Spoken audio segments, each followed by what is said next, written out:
Thanks for coming to this civic engagement event. My name is Rafael Fierro.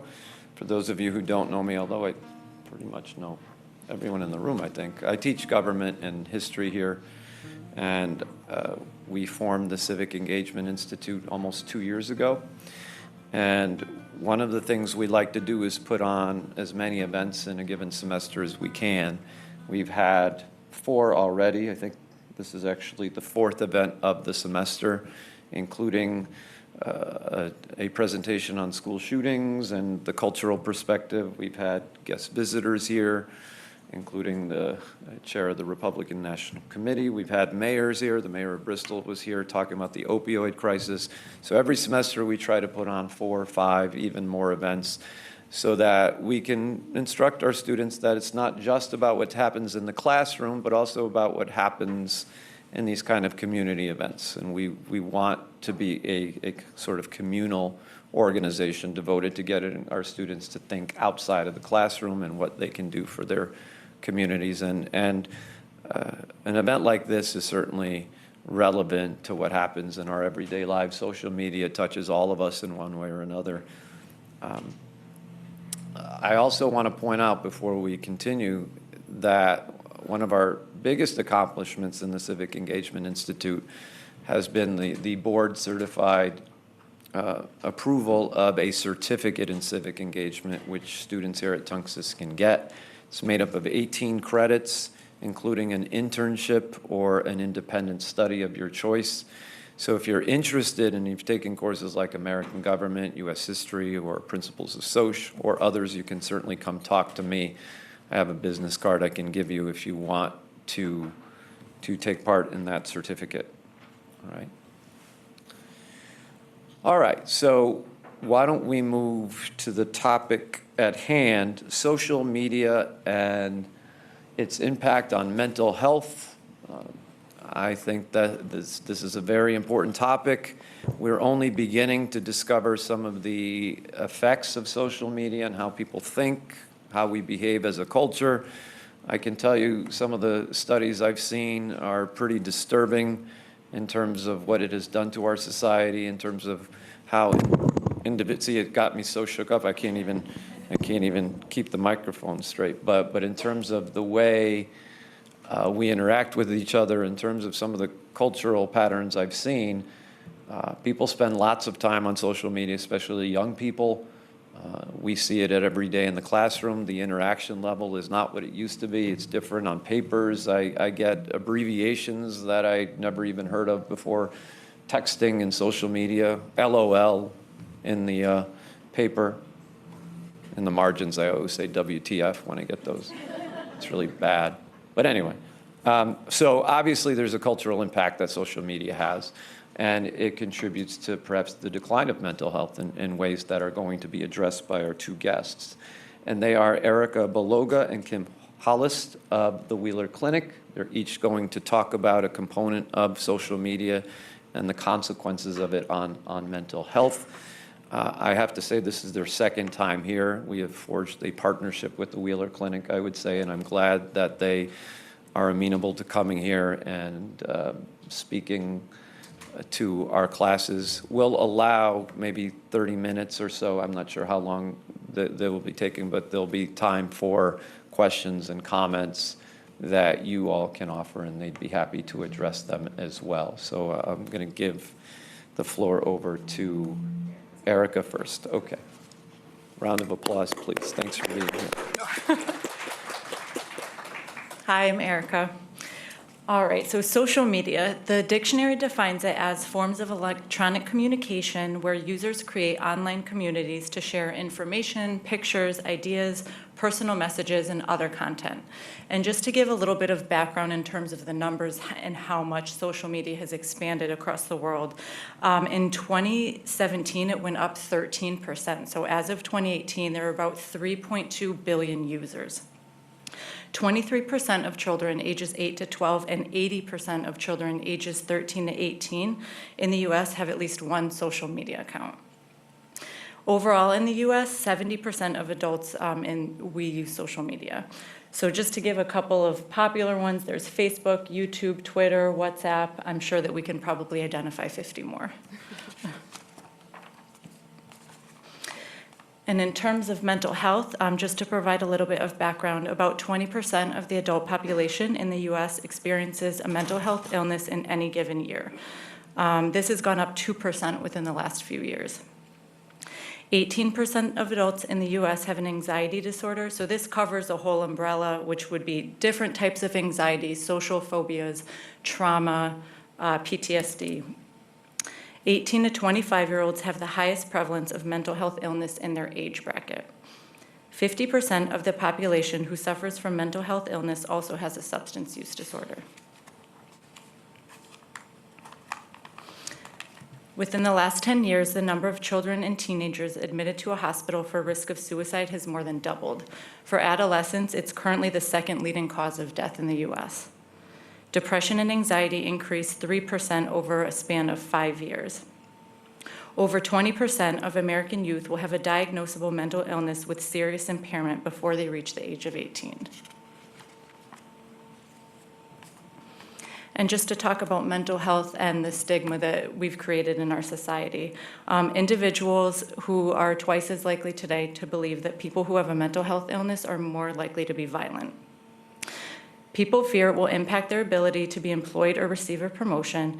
One example that I was doing when I was doing the research for this is that all 50 states' bar associations for people who want to become an attorney do ask applicants about their mental health history. There have been several cases where people were denied admittance into following through with their career because they reported having mental health in their history. Individuals also have a fear of being viewed as weak or crazy. There's a lot of discrimination against people being able to obtain housing. People become targets for bullying and harassment.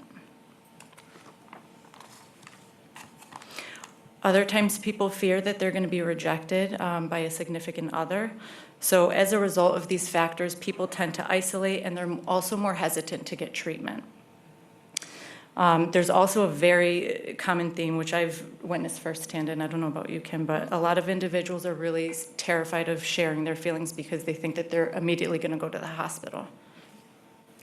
So I had the pleasure of going to a conference a couple of weeks ago, and I got to sit in on this TED-style talks. His name was Mark Joyella. He's a journalist on ABC, CNN, Forbes. He's a 5-time Emmy winner. He was fantastic.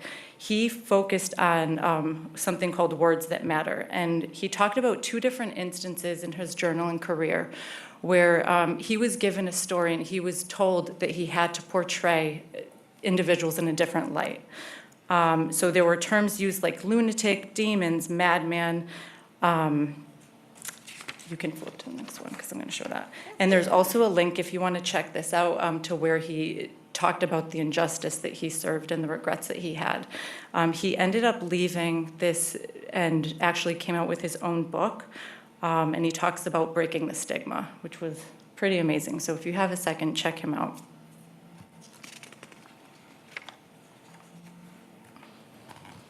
And according to the World Health Organization, mental illness represents the biggest economic burden of any other health issue in the world. There's a couple of more statistics, and they do expect the trend to continue to rise, while 2/3 of the costs are going to be attributed to disability and loss of work. And again, this is because a lot of people are very fearful to come out and seek treatment, resulting in some of these issues that we're now facing. 450 million people worldwide suffer from a mental health condition, and 60% of those do not receive any form of health care.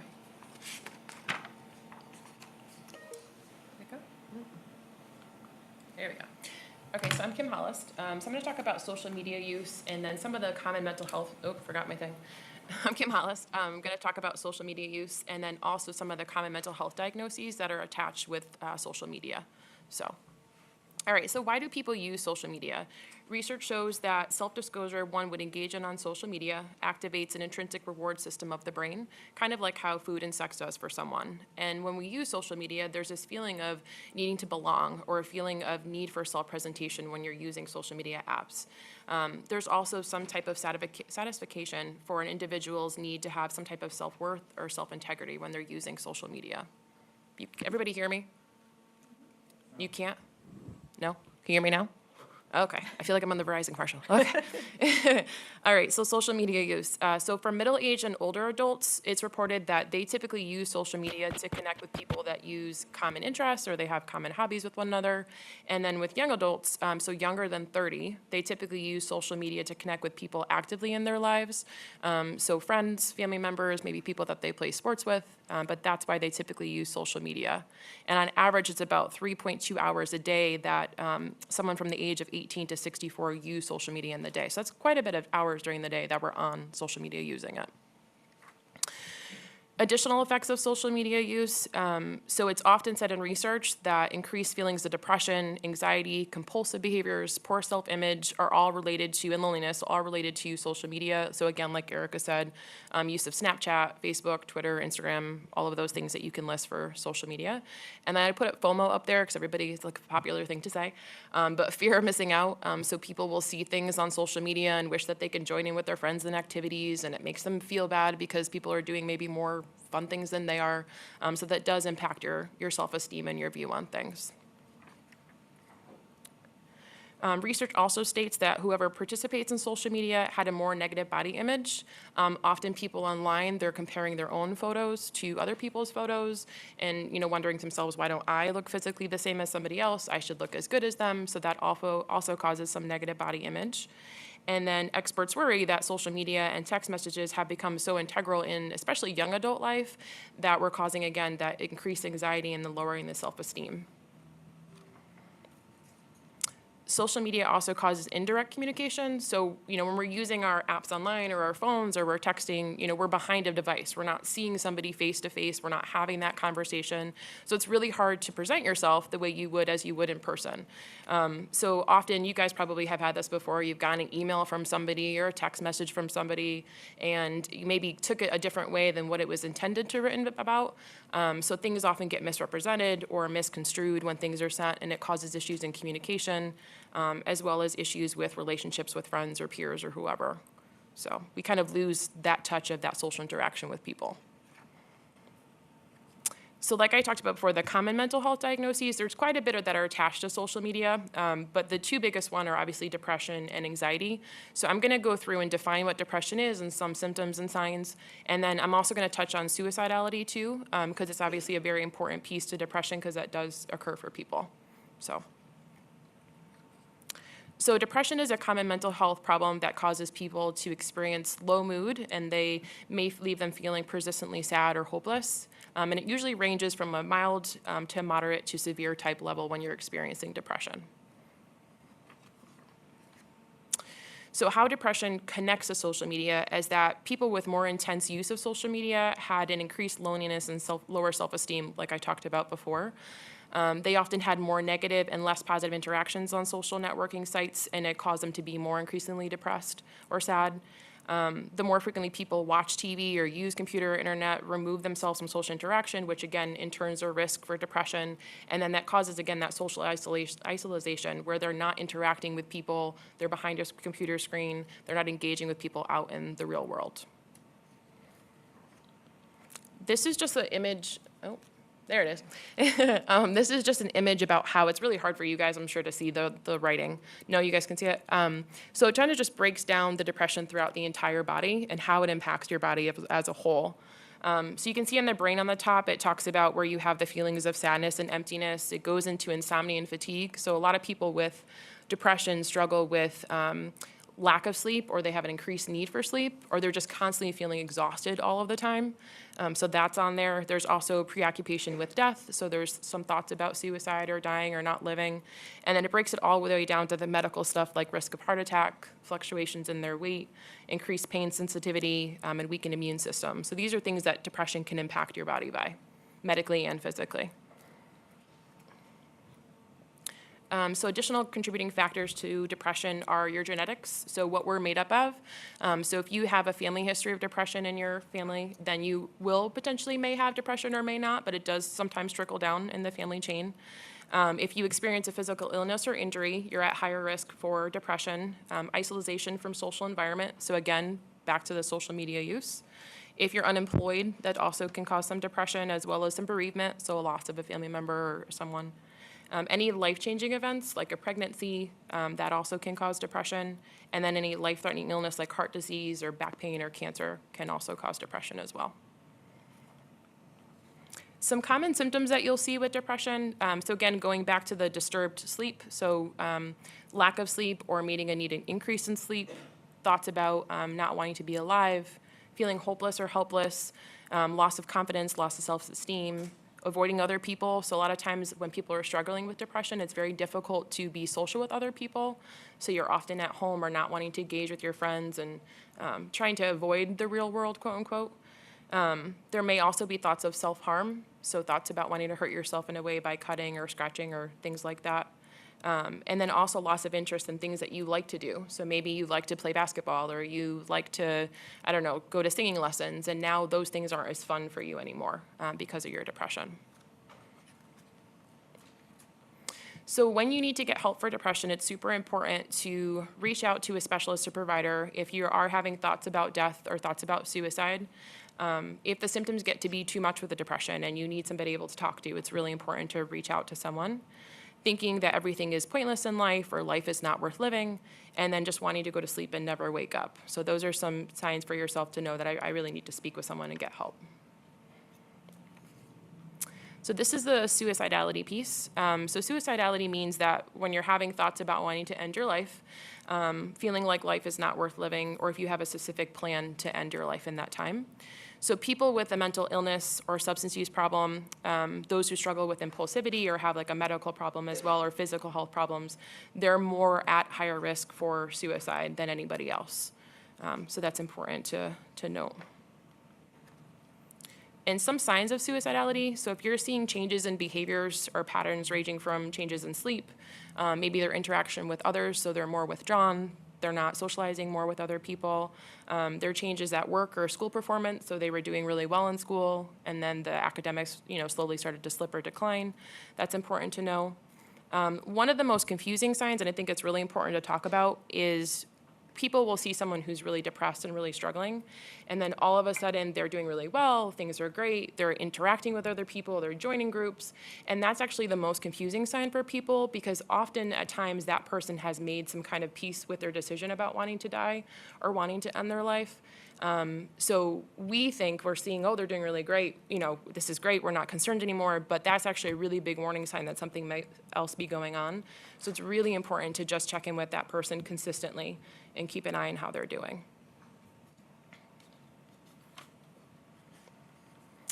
All right, additional signs of suicidality. So again, talking about suicide and dying, threatening to kill themselves, increasing use of alcohol or drugs at that time, having thoughts about or saying, you'd be better off without me, withdrawing from their friends and family, and maybe giving away possessions, writing letters to people, saying goodbye to them. Those are other signs of suicidality as well.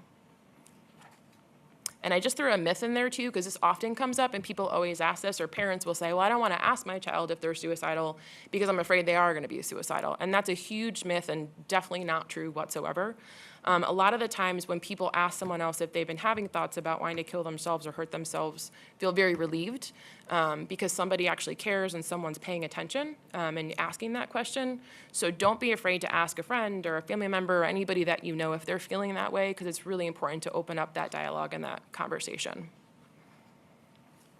And then when to get help for suicidality, so immediately, as soon as possible. So if it's yourself or someone else and they're having thoughts of that, it's really important to speak to a friend or family member, or better yet, calling your local crisis line. I gave Mr. Sargis a list back there of all the towns in Connecticut that have providers in the state that provide crisis for adults, or reaching out to the suicide prevention hotline, which is everywhere on the internet. You can find it, the national hotline. And then there's also hotlines too where you can text. So if you're not comfortable talking to somebody over the phone, you can actually text them, which is great. Or going to your nearest emergency department if you're feeling that way as well.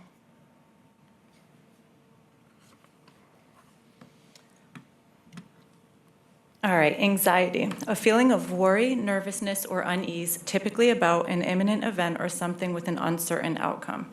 Show of hands, who here can think of the last time they felt anxious about something?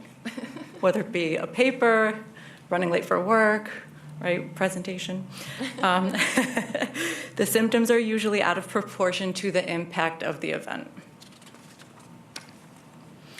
So some symptoms of anxiety: racing thoughts, not being able to concentrate, having worries present most days, insomnia, nausea, racing heart, sweaty palms, trembling. A lot of times if there's a specific trigger, people will go to all lengths to avoid that specific trigger, to avoid the anxiety. Hyperventilating, muscle tension. And anxiety with its connection to social media. Individuals don't have as many opportunities for that human connection, as Kim was saying, and especially social anxiety is really prominent with social media, when people are faced with having to have an in-person meeting or interaction with another human being.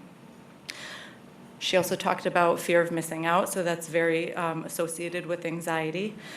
People portray a perfect image of themselves on social media, which prompts individuals to think about what they don't have, and that also can spark anxiety as well. A lot of times sleep disruption is very common from spending too much time on social media.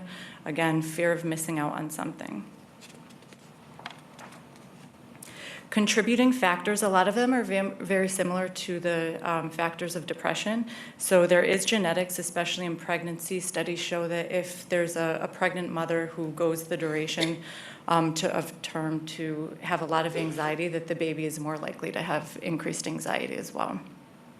Environmental factors, stress from relationships, jobs, school, finances, lifestyle changes, having a death in the family, medical illnesses, trauma, and substance use all contribute to this. So in terms of psychological effects, I did break down the differences between young adults and adults. There are a couple of changes I wanted to talk about. So avoidance of school, if you're seeing an increase in absences, difficulties concentrating, a change in grades. Behavioral outbursts is especially important. I think there's a big misconception with kids in school who start to have behavioral issues. A lot of times they're tended to look at being defiant, but what's really happening is there's an underlying issue going on, whether it be mental health, something happening within the family. So I do think that today we're doing a better job of trying to raise some of these issues and educate professionals in the school to take a look at that. But there can also be increased irritability, avoidance of social interactions, isolating, and changes of sleep. For adults, we absolutely have to take a close look at the medical piece of it. It can contribute to long-term chronic health conditions, which can impact your cardiovascular system, digestive, urinary, and respiratory. If you think about it, you get a surge of adrenaline. The body kind of goes into a fight or flight mode when somebody's feeling really anxious. So if you have an adult who is having that 24 hours a day, 7 days a week, it's going to drastically impact the body. Which also, again, can contribute to an impaired immune system, difficulties at work, avoidance of family or social supports. A lot of times there's an internal cognitive piece that happens, so they can get stuck in a specific loop with the anxiety. So I'll give an example of maybe somebody who's fearful of getting into a car again after being involved in a car accident. Their cognitive thought that ends up going into a loop is, I'm going to get hurt again, something worse can happen, I might die. And that just is what trumps everything for them. Increased isolation, avoidance of social events, and it, again, as Kim was saying, it also correlates a lot with depression. So just to provide a couple of more statistics on mental health and its connection to the social media, between 2005 and 2017, young adults between 18 to 25 saw a 71% increase in symptoms of psychological distress. The highest spike was noticed in 2011, and that's actually when the first iPhone came out. Social media is used by individuals in all stages of life, but again, the young adult population, 18 to 25, appears to have the most significant impact. There was another study that showed in 2018 that individuals who went to any type of social media platform at least 58 times a week were 3 times as more likely to feel socially isolated compared to those who use social media fewer than 9 times a week. Another study conducted and found that 48% of adolescents who spend 5 hours a day or more on an electronic device have at least one suicide risk factor. So this was a diagram that I pulled up. It was a study that was completed on over 5,000 Americans between 2013 to 2015. It broke down a bunch of different social media accounts, but it's a little bit hard to see, but if you look, those who are going toward the 60 to 70% aisle, that means they tend to spend more time on social media. They also rated themselves as being unhappier than those who spend less time on social media.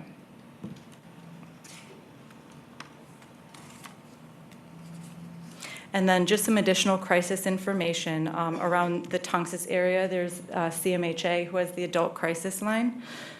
They are also mobile for a large majority of the day. So if you felt that you needed help or there was another individual in the community that you thought could use some assistance, you can call them, and they actually have a team that will physically go out to where the person is and see what kind of help they can provide. There's also the National Suicide Prevention Hotline, the LGBT National Hotline. And then we just have our references in here too. So that's all of our piece. Does anybody, I don't know, we do questions now or? Got it. I have a question. Sure. So is there a particular age that is maybe creating greatest vulnerability for young people in social media?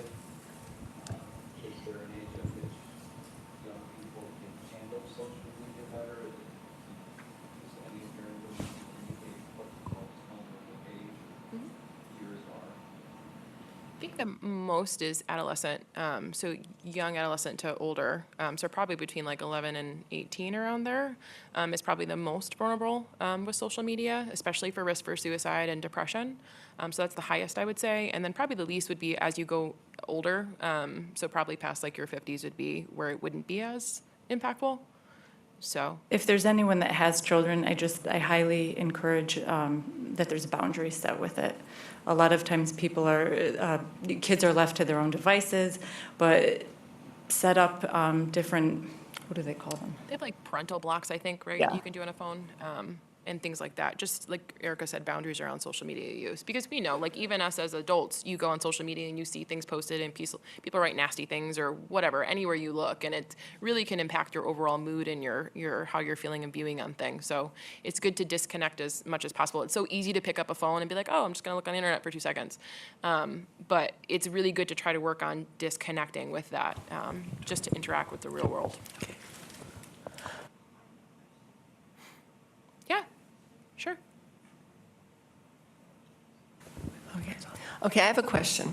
Now, young children today, those of ages of, say, 5 to 8, 5 to 10, they're becoming more and more, I don't want to use the term addicted, but they're becoming more and more addicted or using gaming, et cetera, excessively. Is there a connection between, I think there probably is, or a studied connection, a statistical connection that you've seen that correlates that with future behaviors in young adults or as adults? Have you seen anything on that? I can't think of studies in particular. I have come across that. It's not my field of expertise, but I have seen studies that have showed a correlation. I have a long history of working with kids for like 10 or plus years, and now I'm doing more adults. But I would not say that the social media or the gaming piece between like 5 and 10 is a big impact on kids' behaviors as they get older. Again, I think it all goes around boundaries and what you're letting your kids use and how often you're using. But I don't think it's that like a real predictor of what behaviors are going to look like. So I don't think there's a lot of research on that really, to be honest, right now. There's not a predictor on that, but isn't there, aren't they beginning to study that and see how the corporations are getting kids, young adults, et cetera, into gaming, and so that they become more pliable for their business models? Is that? I haven't seen any research on it, to be honest with you, and that we didn't focus on that in this, but I'm sure there is some sort of it. But I know with working with kids, especially in that age range, I haven't had anything come up. I've had kids from starting at 5 in crisis work all the way until now until 18, and I haven't seen anything that's come up to correlate to gaming or that kinds of stuff. But again, that's different for everybody. Yeah. I just wanted to make a comment on that. That's a good point. So we did one. Thank you. For a Saturday program, my team and I decided to do a STEM presentation to grade schoolers, 6th through 8th grade. And you notice that they're kind of, some are interested, some are bored, and some are too shy to accept that they are capable of doing STEM careers. And so in my research, I found there's tons and tons of games online that you can use as tools to help you learn something that is otherwise complex or abstract. And so I think it's the parents' responsibility to find the line between creating an environment that's a learning environment for their child and using technology as a tool, and then on the other end of the spectrum, allowing their child to be babysat by a tablet and then just play mindless games endlessly that are now prevalent on your phones and your tablets and your laptops. I just want to say that the kid can't decide, so then we as adults in society have to decide and set the boundaries. Thank you. Just hit myself in the face. Any other questions or comments?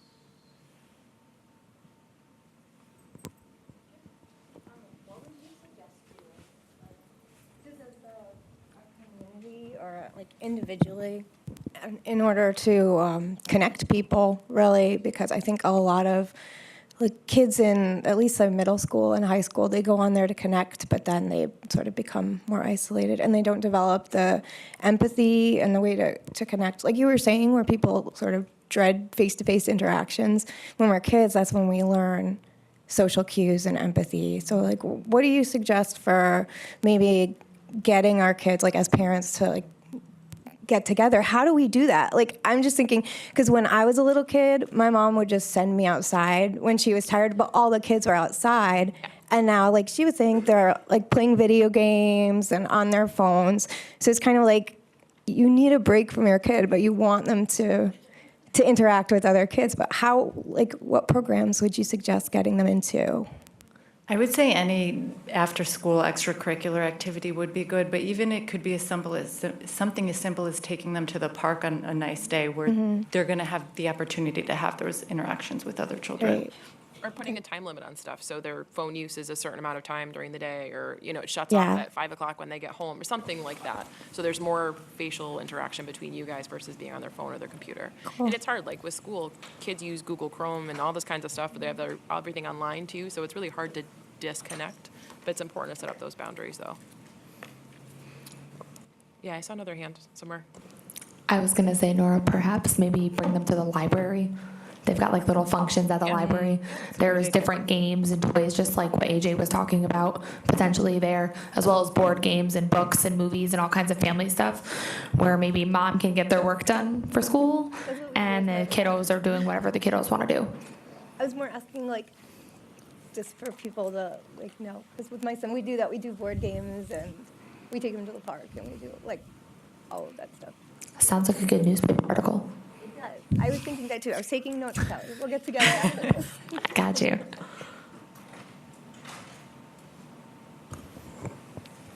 As a parent, I could tell you one thing that it's easy to fall into the trap of is on a daily basis, especially during the summer when school's out, just to let things happen and you then become reactive to your environment and almost by default, all right, go play video games for a half hour. That's easy to do. I think the more effective strategy would be to be proactive and plan out the day ahead of time and stay busy and stay ahead of having your kids just by default going to play a video game or getting on social media and then reacting to it. It's never a good way to parent, I don't think. But it's really hard to be proactive on a daily basis with kids. And so that's the challenge. Any other questions or comments? There's one up here. It's really different ages too, so I don't know how. Yeah. All right, I don't know how old your kids are, but I have a 12-year-old daughter and a 17-year-old son, and trying to find something that we can do together as a family that has marginal interest level for both of them, and us, that's not torture as parents, and it's something you have to kind of constantly keep on track of what their interests are, and maybe kind of choke down having interest in what they like, even if it's not your thing. For example, my kids are both home this week, so I feel a little guilty because I came here to escape from them today because they're in my house right now. But that being said, this is also Six Flags is open this week. So I literally harassed them, both of them, for 2 weeks straight to each invite at least one person to go to Six Flags on a Friday. So, I love Six Flags, so it's not a big problem for me, but otherwise I can sit there all day and do something and read and do my schoolwork, and they'll be with their friends at different locations in the park. But you have to work at that. I had to almost force them to call their friends. You call anybody, you ask anybody to do this because they're reluctant to. And they go to a magnet school that's 45 minutes from my house. So it's not as easy to grab somebody, on a not planned basis to come over kind of thing. So it's harder and harder. You have to just kind of keep up with it and try to find new and creative ways to be their friend but not be their friend. That line.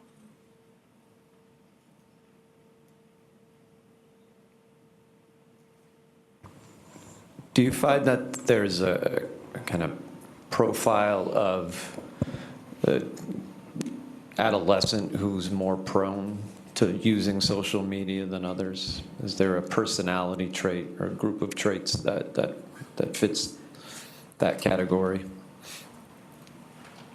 So, I would say not today. yeah, I don't think so. I think anybody kind of uses social media at this time. I don't think it's like someone has depression prior to that or anxiety is more on it. I think teens now, as you know, use social media so much that I don't think it discriminates to anybody. I think everybody uses it equally.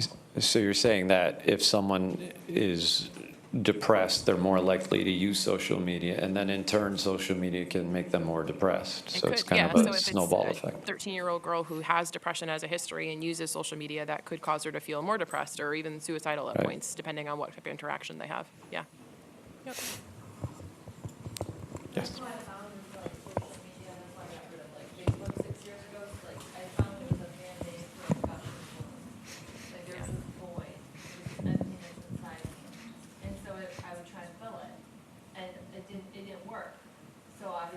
Trying to solve something that's so deep and relevant to your identity and who you are, using something so